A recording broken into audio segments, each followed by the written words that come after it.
My name is Scarlett, and at 34 I thought I had finally built the perfect life. My $2 million home in Pasadena Hills was the crown jewel of 15 years grinding in real estate. My three older brothers, David, Marcus, and Trevor, always seemed so proud of my success, and my parents would brag to their friends about their daughter who made it big in California. But sometimes the people closest to you are the ones planning your downfall. Everything changed after my knee replacement surgery following a cycling accident. Before I tell you what happened next, let me know where you are watching from in the comments below, and don't forget to hit that like button and subscribe for more real-life stories. Trust me, you won't believe what my own family tried to do while I was lying helpless in that hospital bed. Growing up in a working-class family in Toledo, Ohio, I was always the ambitious one. Dad worked as a mechanic at Ford. Mom taught 3rd grade at Lincoln Elementary. My three brothers were 8 to 12 years older than me, so I often felt like I had 4 parents instead of 2. David was 42 now and had been struggling since his construction company went bankrupt 3 years ago. Marcus, 38, was drowning in debt after a messy divorce that left him paying hefty alimony and child support. Trevor, the youngest of my brothers at 36, worked at a warehouse making barely enough to cover his rent in a studio apartment. When I turned 19, I packed everything I owned into 2 suitcases and moved to California with $800 and a dream. I started as a receptionist at a real estate office in Burbank, answering phones and filing paperwork for $12 an hour. But I watched, I listened, and I learned. Within 6 months, I was studying for my real estate license. Within 2 years, I was closing deals. Within 5 years, I was one of the top agents in the San Fernando Valley. At 30, I bought my dream house. 4,200 square feet of Mediterranean-style perfection in Pasadena Hills. 5 bedrooms, 4 bathrooms, a pool with a waterfall feature, a 3-car garage, and a view of the San Gabriel Mountains that took my breath away every morning. The monthly mortgage was steep, but I was earning it. I was living the American dream that my parents had worked their whole lives to give their children a shot at. Despite my success, family always came first. I sent my parents $1,000 every month to help with their expenses. When Marcus's ex-wife demanded increased child support, I helped him pay his legal fees. When David's business failed, I covered his mortgage for 6 months until he could figure things out. When Trevor's car broke down, I bought him a used Honda Civic.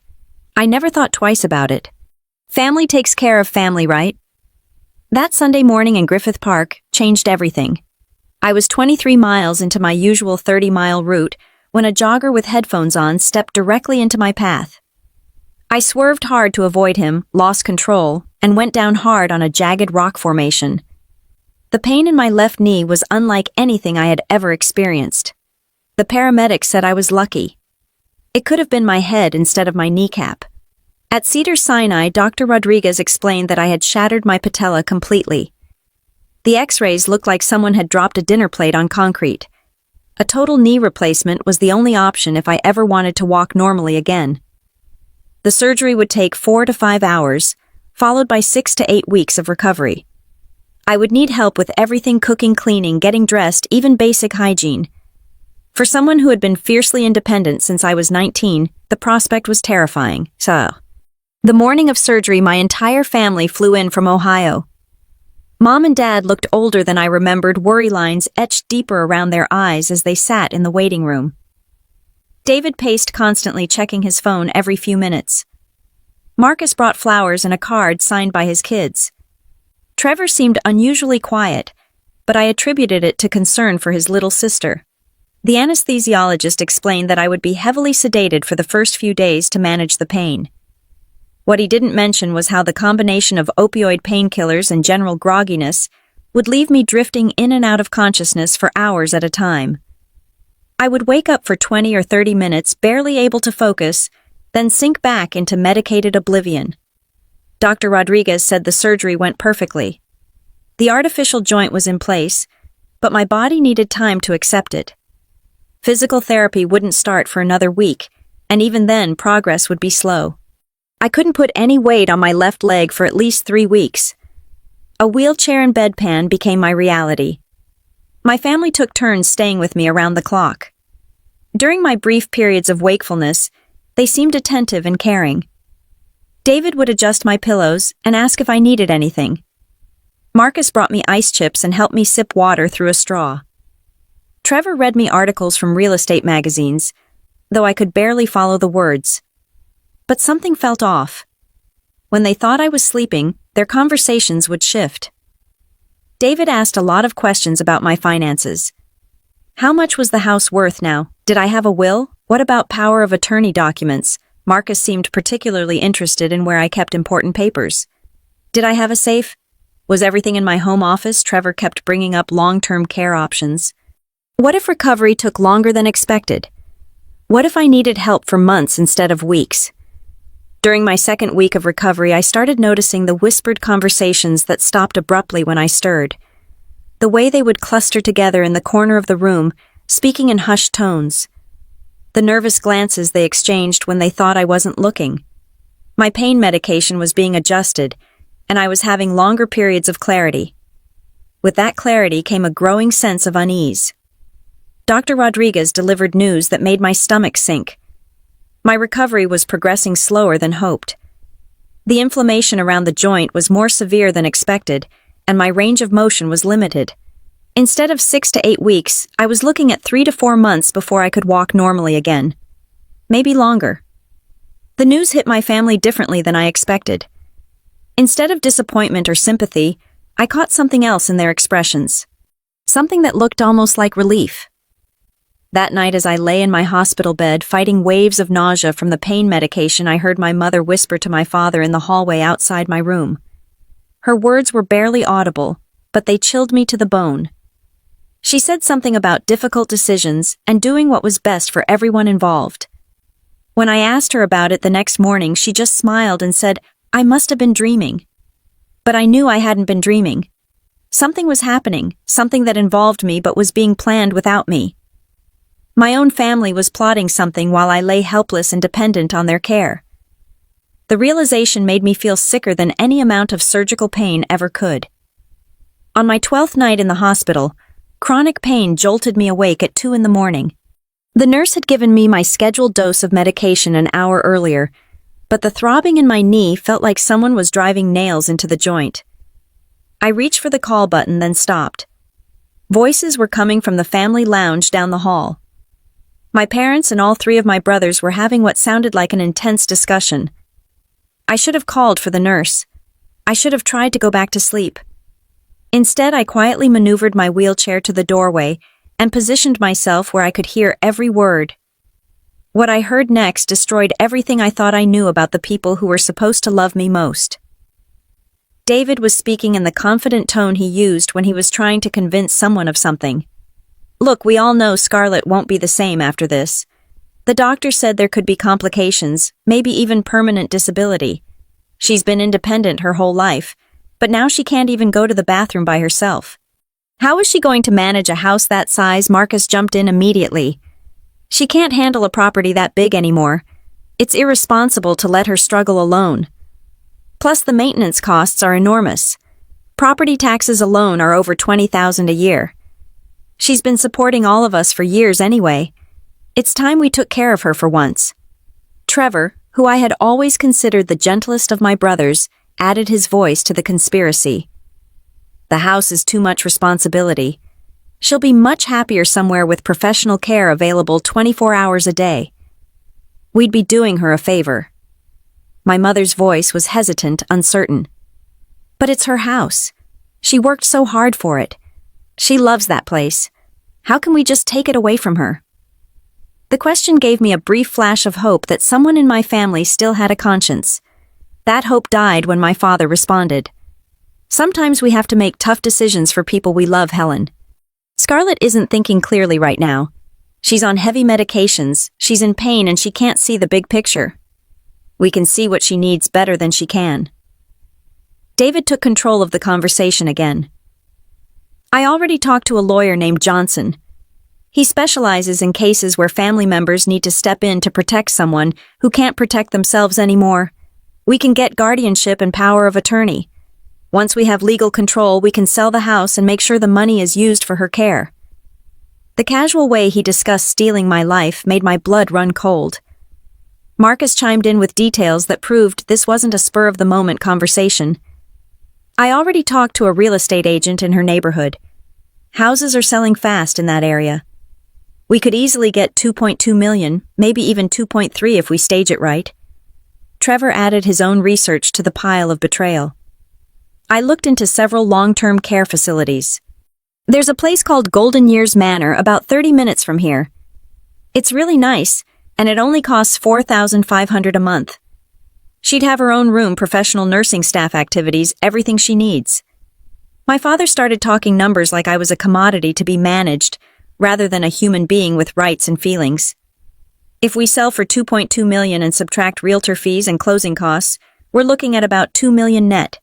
Take out 200,000 for her care, and we can divide the rest among the 4 of us kids, and me and your mother.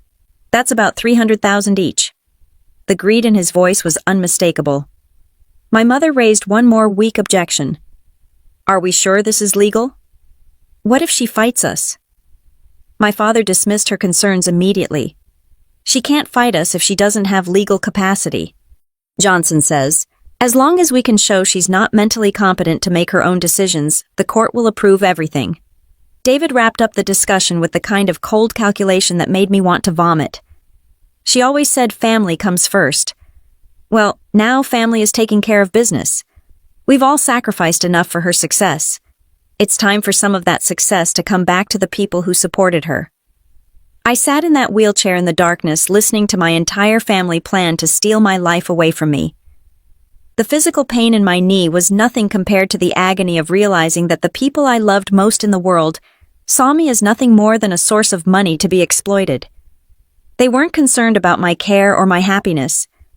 They were concerned about getting their hands on my assets while I was too weak to stop them. The worst part was how reasonable they made it sound.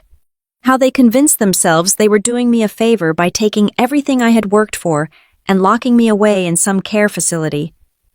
The betrayal was so complete, so devastating, that I actually wondered if I was having some kind of medication-induced hallucination.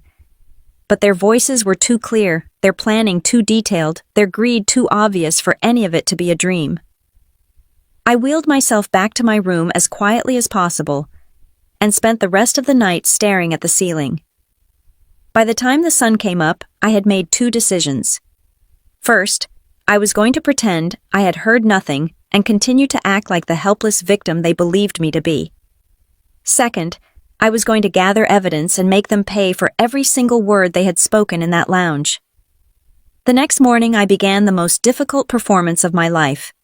When David brought me breakfast and asked how I was feeling, I smiled weakly and told him how grateful I was to have such caring family members. When Marcus helped me with physical therapy exercises, I thanked him for being so patient with my slow progress. When Trevor read me get well cards from friends, I told him how much his support meant to me. But while I was playing the role of the grateful invalid during the day, I was secretly gathering intelligence about their scheme. Every time they left my room for coffee or fresh air, I was making mental notes about their conversations. David had apparently met with the lawyer Johnson twice already. They had discussed the specific legal steps required to have me declared mentally incompetent due to my medication and physical condition. Marcus had taken it upon himself to become an expert on my financial situation. During one of his visits, I pretended to doze off while he was using his phone. I cracked my eyes open just enough to see him photographing documents from my purse, including credit card statements and bank information. The violation of my privacy was almost as painful as the betrayal itself. Trevor had been assigned the task of researching my medical condition and prognosis. He had somehow obtained copies of my medical records and was in contact with Dr. Rodriguez's office asking detailed questions about my long-term mobility prospects. The fact that he was using his concern for my health as a weapon against me made his betrayal particularly cruel. My parents were handling the logistics of liquidating my life. Mom had visited 3 different long-term care facilities and was comparing costs and services. Dad had contacted my bank about procedures for transferring assets when someone became incapacitated. They were covering all the bases, making sure their theft would be legal and binding. But they had made one crucial mistake. They underestimated me. Despite the pain medication and physical limitations, my mind was sharp enough to understand what they were doing and smart enough to start building my own case. I managed to get a message to my personal attorney, Patricia Williams, through a nurse I trusted. I told Patricia I needed to see her urgently, but couldn't explain why over the phone. Patricia visited me the following evening, posing as a friend bringing flowers. In the 15 minutes we had alone while my family was getting dinner, I explained the entire situation. Patricia was shocked but not entirely surprised. She said family financial abuse was more common than most people realized, especially when significant assets were involved. She immediately began working on my behalf. Patricia discovered that Johnson, the lawyer my brothers had contacted, had been disciplined by the state bar twice for ethical violations. His specialty seemed to be helping family members gain control over elderly or disabled relatives' assets. She also learned that my brothers had already opened a joint bank account supposedly for my care, but with only their names on it. Meanwhile, I started recording conversations whenever possible. My smartphone was always within reach, and I became expert at starting a voice recording without anyone noticing. Over the course of a week, I captured dozens of incriminating conversations. My family had become so confident in their plan that they were discussing details, openly assuming I was too medicated to understand or remember anything.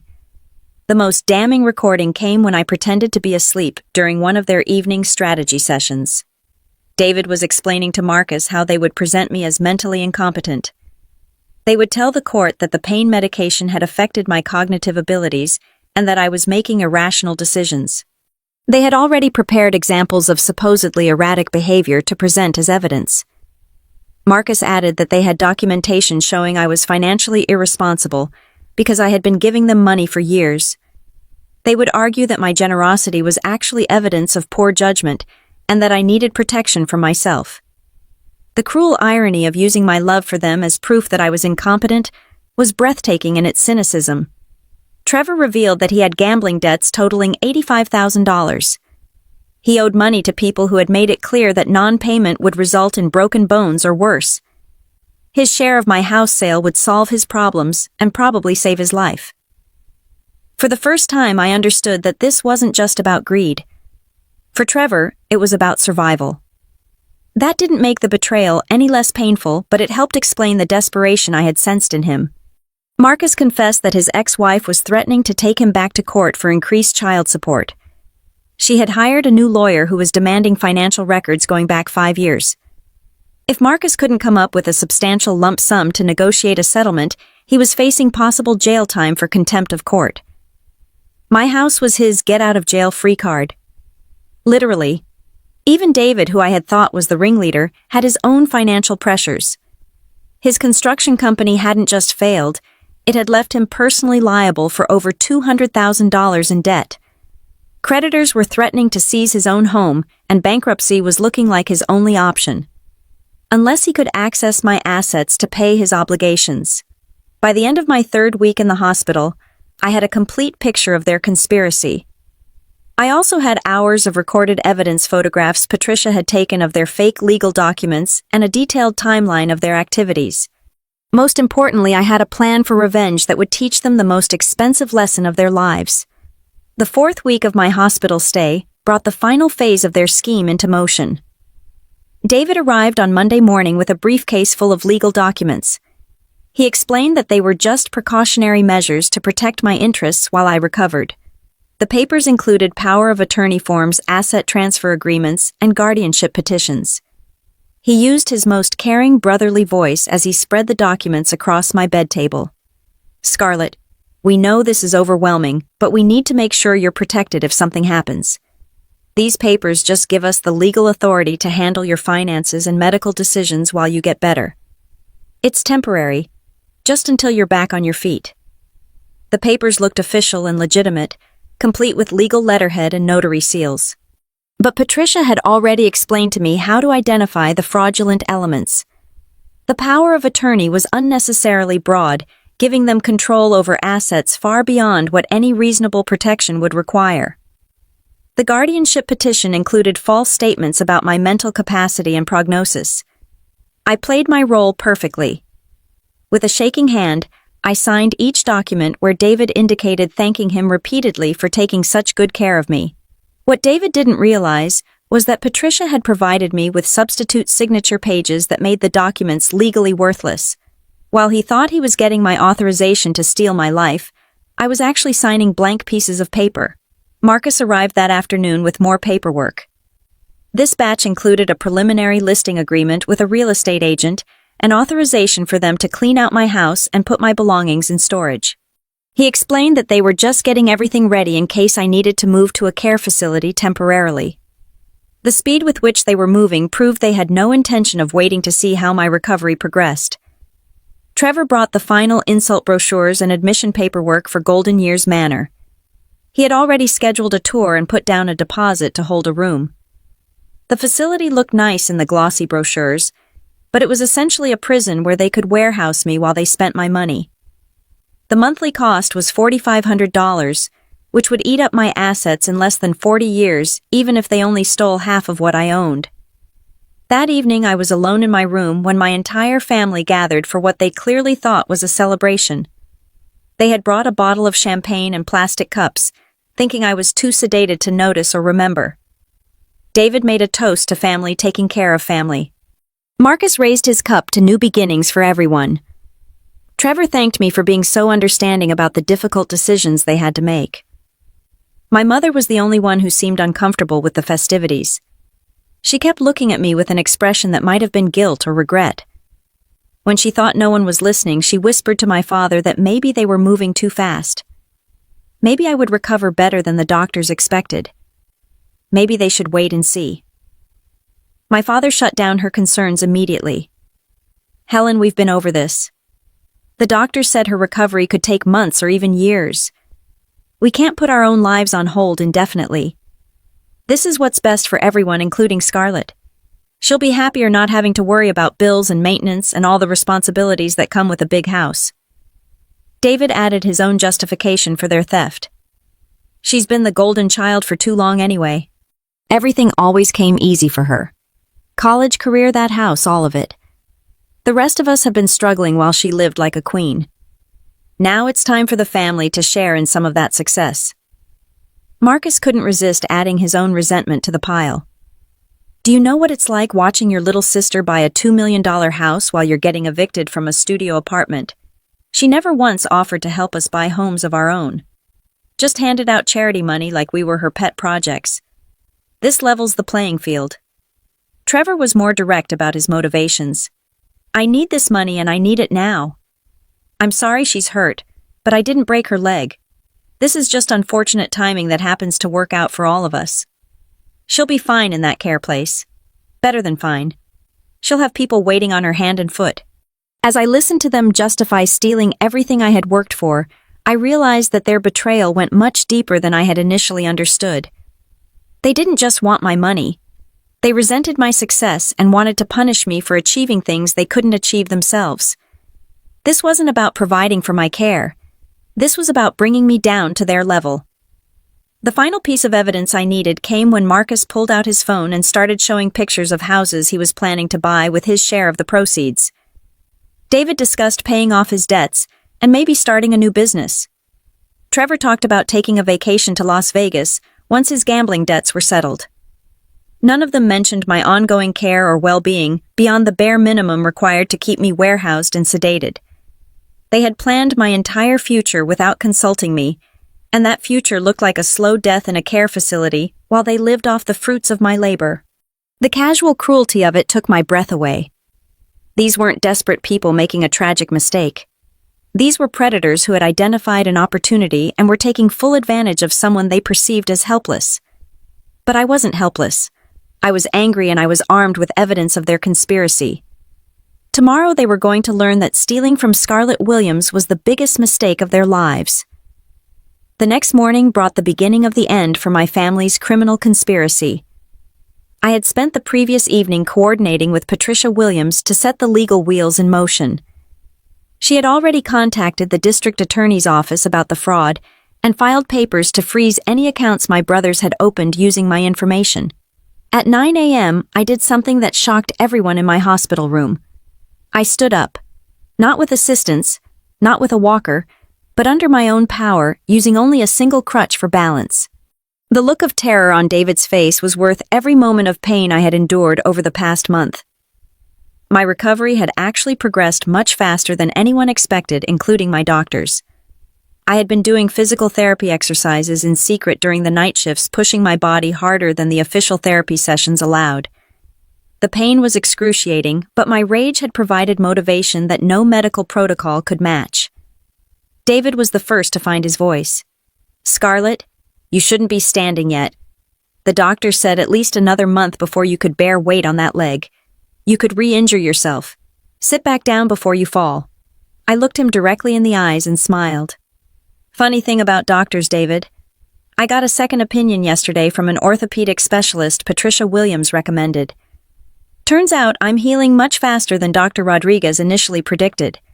Amazing what determination and physical therapy can accomplish when you have something important to fight for." Marcus tried to maintain the caring brother act. "That's wonderful news, but you still need to be careful. We've made all these arrangements to help you during your recovery. There's no need to rush things." That's when I dropped the first bomb. "I know about all the arrangements you've made, Marcus. Every single one of them. I know about the fake guardianship papers, the real estate agent, the nursing home deposit, and the bank account you opened to steal my money." The silence that followed was deafening. Trevor tried to deny everything, but his voice came out as a whisper. "We don't know what you're talking about. We've only been trying to help you. You must be confused from all the medication." I pulled out my smartphone and held it up so they could see the screen. "Let me refresh your memory."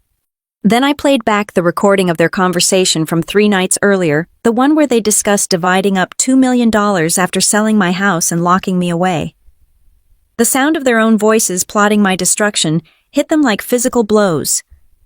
David went pale and sank into a chair. Marcus started stammering excuses that made no sense. Trevor just stared at the floor.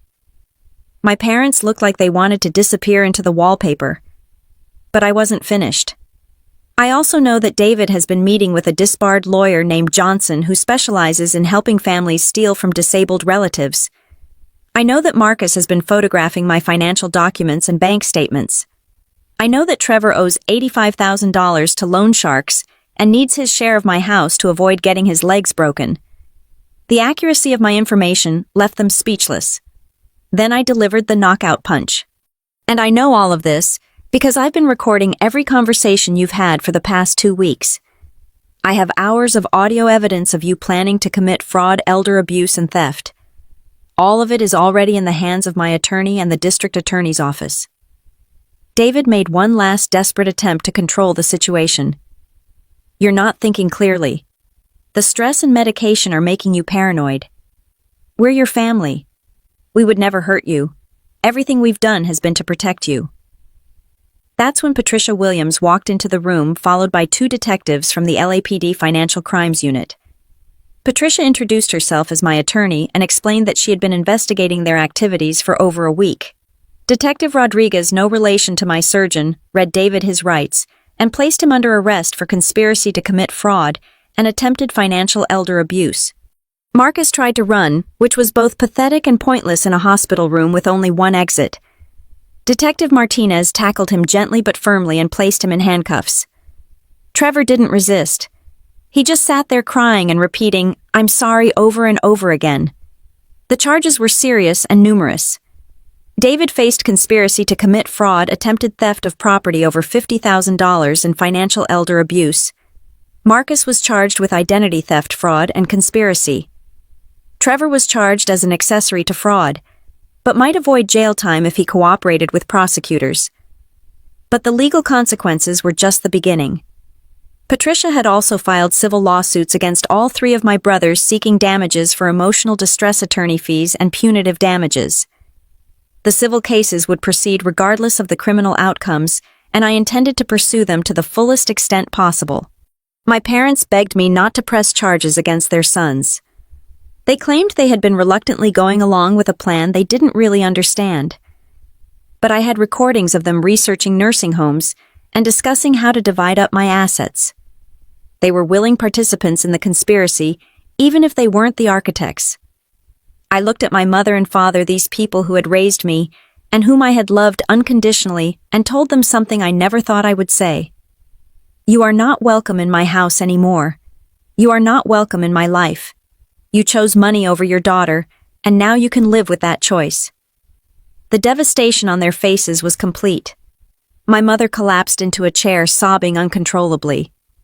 My father tried to approach me, but Patricia stepped between us and firmly told him to stay back.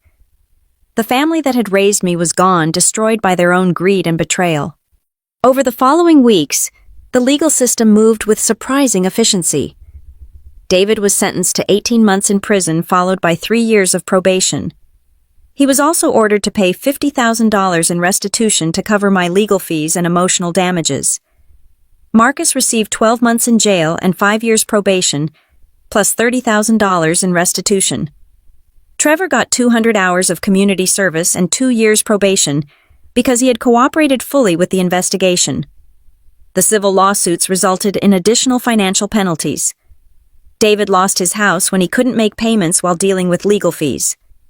Marcus had to declare bankruptcy, which actually protected him from some of my claims, but destroyed his credit permanently. Trevor kept his job, but would be paying me $100 a month for the next 10 years.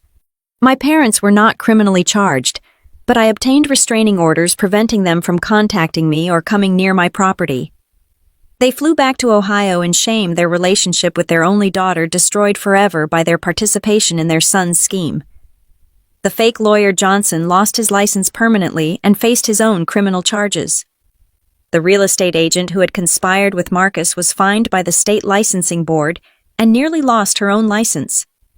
Everyone who had participated in the plot to steal my life faced serious consequences. But the most satisfying result was watching my brothers realize that their get-rich-quick scheme had actually made their financial situations worse than before. David went from being broke to being broke and having a criminal record. Marcus went from struggling with debt to struggling with debt as a convicted felon. Trevor went from owing money to loan sharks to owing money to loan sharks, plus owing me restitution. Their plan to solve their financial problems by stealing from me had accomplished the exact opposite. Instead of gaining hundreds of thousands of dollars each, they had lost everything and gained criminal records that would follow them for the rest of their lives. The irony was so perfect, it almost made up for the pain they had caused me. The months following my family's arrest were the hardest of my life, but also the most transformative. The physical recovery from my surgery was actually the easy part. Learning to walk normally again, regaining my strength, getting back to work, all of that was straightforward compared to the emotional healing I needed to do. The betrayal had cut deeper than the surgeon's knife. These weren't strangers who had tried to hurt me. These weren't business rivals or opportunistic criminals. These were the people who had taught me to ride a bike, who had celebrated my graduation, who had hugged me when I bought my first house. The fact that they could plan my destruction so casually and completely had shattered something fundamental in my ability to trust. For the first 2 months after the criminal trials ended, I barely left my house. The place that had once been my sanctuary now felt like a monument to naivety. Every room reminded me of family gatherings where I had felt loved and supported, not knowing that those same family members were calculating my net worth and planning how to divide it among themselves. I started seeing a therapist named Dr. Sarah Martinez, who specialized in family trauma and financial abuse.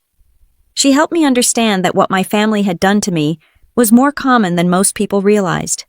Adult children.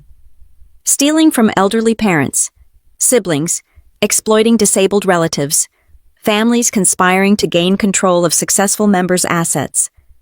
The stories she shared made me realize I wasn't alone in this particular kind of betrayal.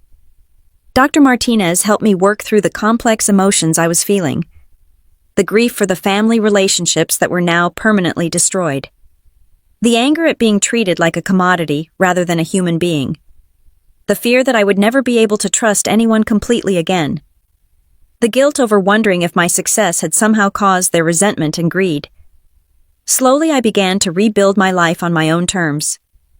I returned to work 4 months after the surgery, initially on a limited basis, but gradually resuming full-time activities. My clients had been incredibly supportive during my recovery, and several had sent flowers and cards when news of the criminal charges became public.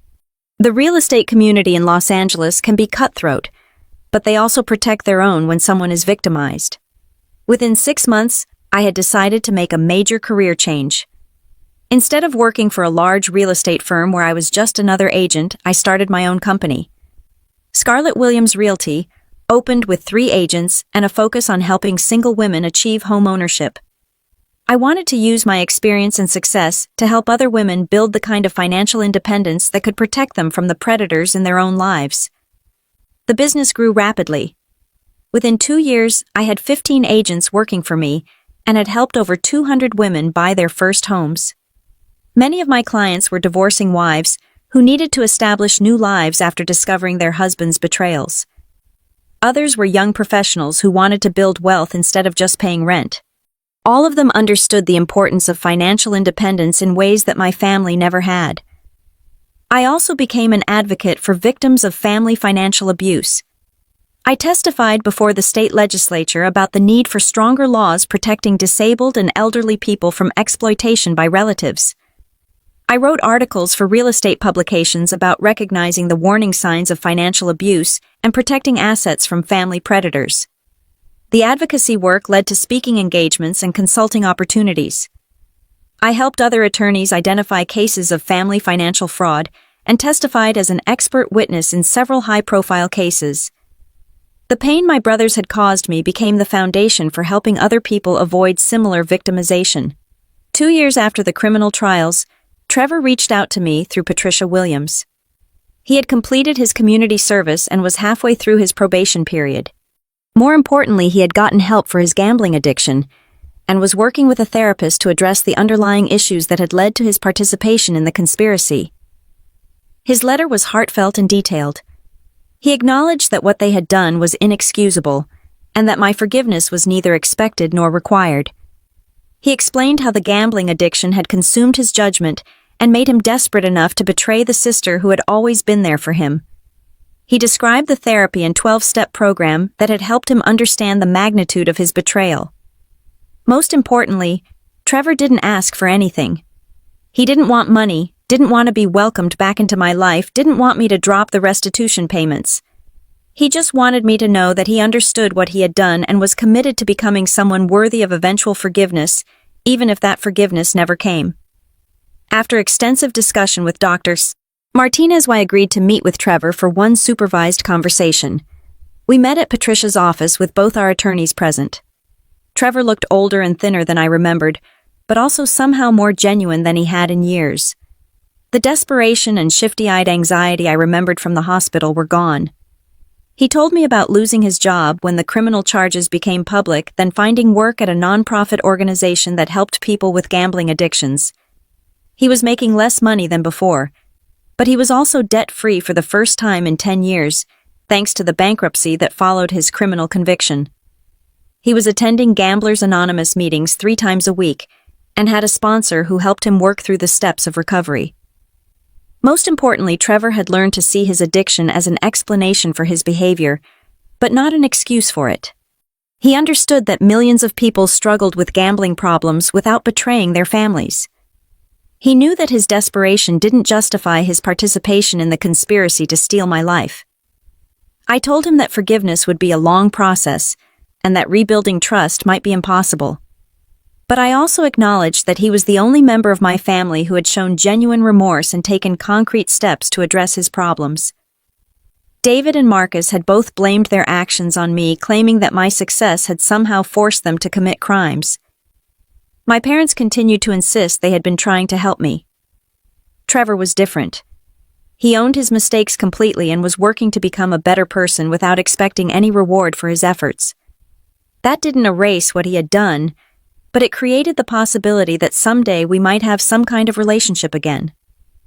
I also met someone during my recovery who helped me learn to trust again. James Patterson was an architect who attended one of my financial literacy workshops for recently divorced professionals. He was 41, had gone through his own devastating divorce when his ex-wife had an affair with his business partner, and understood the complexity of rebuilding your life after betrayal by people you trusted. James and I started as friends, bonding over our shared experiences with family and financial trauma. He had lost his architecture firm in the divorce settlement and was rebuilding his career one small project at a time. I was rebuilding my ability to trust people with my heart and my assets. We understood each other's caution and respected each other's boundaries. Our relationship developed slowly over 18 months. James never asked about my money or my house. He never suggested moving in together or combining finances. He never tried to rush me into commitments I wasn't ready to make. He understood that my independence wasn't selfishness, but self-protection, and he supported my need to maintain control over my own life. 3 years after my surgery, James and I were engaged. Not because I needed someone to take care of me, but because I had found someone who respected my strength and independence. Someone who wanted to build a life with me, rather than live off my success. Someone who understood that love meant supporting each other's goals, rather than exploiting each other's vulnerabilities. My house, the same house my brothers had tried to steal, became the site of our small wedding ceremony. 40 people attended, mostly friends from work and clients who had become close personal relationships. None of my family members were invited. Trevor sent a card wishing me happiness, which was more acknowledgement than I received from David, Marcus, or my parents. The wedding was perfect in ways I hadn't expected. Instead of being surrounded by people who saw me as a source of financial support, I was surrounded by people who valued me for my friendship, my professional expertise, and my personal character. Instead of worrying about protecting my assets from predatory family members, I was celebrating with someone who had signed a prenuptial agreement without being asked and who contributed equally to our shared expenses. Looking back on the worst period of my life, I realized that my family's betrayal had actually given me an unexpected gift. It had forced me to examine all of my relationships and eliminate the ones based on financial dependency rather than genuine affection. It had taught me the difference between people who loved me and people who loved what I could do for them. The experience had also shown me that I was stronger than I had ever imagined. When my family plotted to steal everything I had worked for, I fought back and won. When they tried to have me declared incompetent and helpless, I proved them wrong in the most decisive way possible. When they attempted to destroy my independence, I used their attack as motivation to become even more successful. My brothers had thought they were targeting a vulnerable victim who wouldn't be able to resist their scheme. Instead, they had picked a fight with someone who had spent 15 years building a real estate empire through determination, intelligence, and strategic thinking. They brought their small-time criminal conspiracy to a fight with someone who had the resources, connections, and expertise to destroy them completely. The final irony was that their plan to solve their financial problems had accomplished exactly the opposite. David's financial situation was worse after his prison sentence than it had been before. Marcus's bankruptcy and criminal record had made him essentially unemployable in any well-paying job. Trevor was better off than before, but only because he had been forced to address his gambling addiction and the underlying problems that had created his debts. If they had simply asked me for help with their financial problems, I probably would have given them significant assistance without expecting anything in return. David could have gotten a loan to pay his debts. Marcus could have gotten help with his legal fees. Trevor could have gotten treatment for his gambling addiction before it destroyed his life. Instead, they chose to try to steal everything I had, and they lost what little they still possessed. But the most important lesson I learned was about the nature of family itself. Family isn't just about shared DNA or childhood memories. Real family consists of people who genuinely want what's best for you and what's best from you.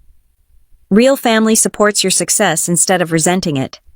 Real family protects you when you're vulnerable, instead of exploiting your weakness. I found my real family among friends, clients, colleagues, and eventually James. These were people who celebrated my achievements without expecting to profit from them. People who offered help during my recovery without strings attached. People who valued my happiness more than my bank account.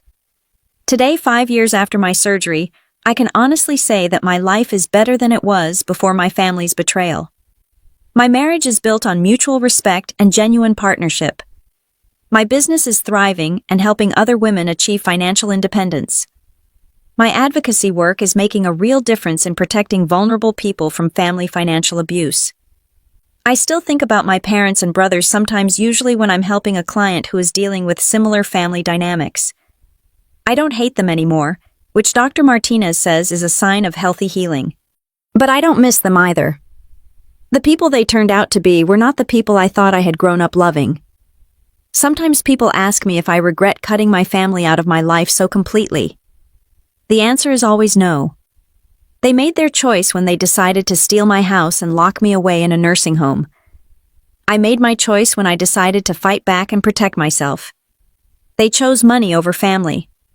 I chose self-respect over enabling their criminal behavior. The house they tried to steal is still my sanctuary, but now it's also a symbol of victory over people who underestimated my strength.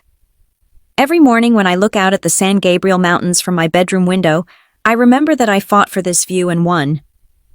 Every evening when James and I sit by the pool, they wanted to sell. I'm grateful for the independence they tried to take away from me. My knee, the injury that started this whole nightmare, healed perfectly. I can walk, run, dance, and even ride my bike again. The physical recovery was complete within 6 months. The emotional recovery took longer, but it was also more thorough than I expected. I didn't just heal from their betrayal, I became stronger because of it. Family isn't about blood. It's about people who stand by you when you're vulnerable, instead of people who see vulnerability as an opportunity to exploit you. It's about people who celebrate your success instead of people who resent your achievements. It's about people who want to add to your life instead of people who want to subtract from your assets. Sometimes the people who are supposed to protect you are the ones you need protection from. But when you stand up for yourself, when you refuse to be a victim, you don't just save yourself. You show others that they don't have to be victims either. My family thought they could steal my house, but what they really tried to steal was my dignity, my independence, and my future. I'm grateful they failed because in fighting for what was mine, I discovered who I really was. And that person is worth so much more than any house could ever be. Have you ever had to stand up to family members who tried to take advantage of you?